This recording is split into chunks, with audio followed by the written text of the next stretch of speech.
ಎಲ್ಲ ನಿಮ್ಮ ಇಷ್ಟೊತ್ತು ನಿಮ್ಮನ್ನ ಮನೆ ಮುಂದೆ ಹತ್ತು ಕಾದ್ಕೊಂಡು ಕುತ್ಕೊಂಡಿದ್ದೇನೆ, ನಿಮ್ಮನ್ನೇ ಮರ್ತು ಬಿಟ್ಟಿದ್ದೀನಲ್ಲ.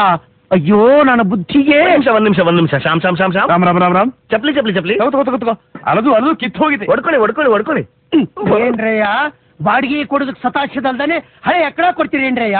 ಇವತ್ತೇನೇ ಆದ್ರೂ ಸರಿ ಬಾಡಿಗೆ ವಸೂಲು ಮಾಡೇ ಮಾಡ್ತೀನಿ. ಈಗ ತಾನೇ ನಾವು HRC ಆಫೀಸಿಂದ ಬಂದಿದ್ದೀವಿ. ಆಫೀಸಿನ ಹೆಸರು ಎತ್ಬೇಡಿ, ನನ್ನ ಕೈಕಾಲೆಲ್ಲ ನಡ್ಕ ಬರುತ್ತೆ. ಯಾಕೆ ಈ ಊರಲ್ಲಿ ನನ್ನ 5-6 ಮನೆಗಳಿವೆ. ಆಫೀಸಿಗೆ ಗೊತ್ತಾಗ್ಬಿಟ್ಟು ನಾ ಮುಳುಗಿ ಹೋಗ್ಬಿಡ್ತೇನೆ. ಅದೇ ನಮಗೂ ಬೇಕಾಗಿರೋದು. ನಾನು ಮುಳುಗಿ ಹೋಗುದಾ? ಅಲ್ಲ, 5-6 ಹಳೆ ಮನೆಗಳ ಅಡ್ರೆಸ್. ಯಾಕೆ? HRC ಆಫೀಸ್ಗೆ ಕಂಪ್ಲೇಂಟ್ ಕೊಡೋಕೆ.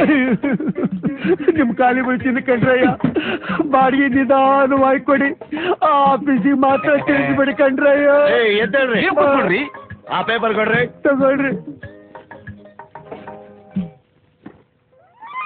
ಸಿಕ್ತು. ಏನು? ಭರ್ಜರಿ ಭೋಜನ.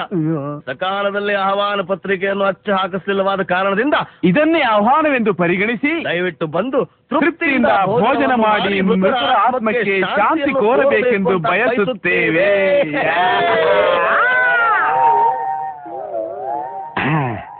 ಪರವಾಗಿಲ್ಲ, ಇವ್ರನ್ನ ಫಾಲೋ ಮಾಡ್ಕೊಂಡ್ ಬಂದಿದ್ದಕ್ಕೂ ಸಾರ್ಥಕವಾಯ್ತು. ತಿಥಿ ವಡೆ ಪಾಯಸ ತಿಂದು ಬಹಳ ದಿವಸವಾಯ್ತು. ಜೈ ಆಂಜನೇಯ.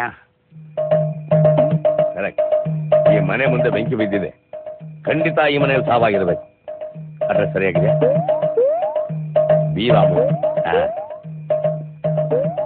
ರಾಮೂರ್ತಿ, ಎಂಥ ಅನ್ಯಾಯ ಆಗೋಯ್ತು ರಾಮೂರ್ತಿ.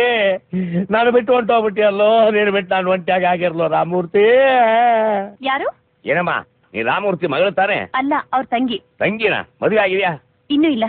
ಅಯ್ಯೋ ದೇವ್ರೇ, ತಂಗಿ ಮದುವೆನ ಕಣ್ ತುಂಬಾ ನೋಡಕ್ ಮುಂಚೆ ಕಣ್ಣು ಮುಚ್ಕೊಂಡ್ಬಿಟ್ಟಿಯಲ್ಲೋ ರಾಮೂರ್ತಿ.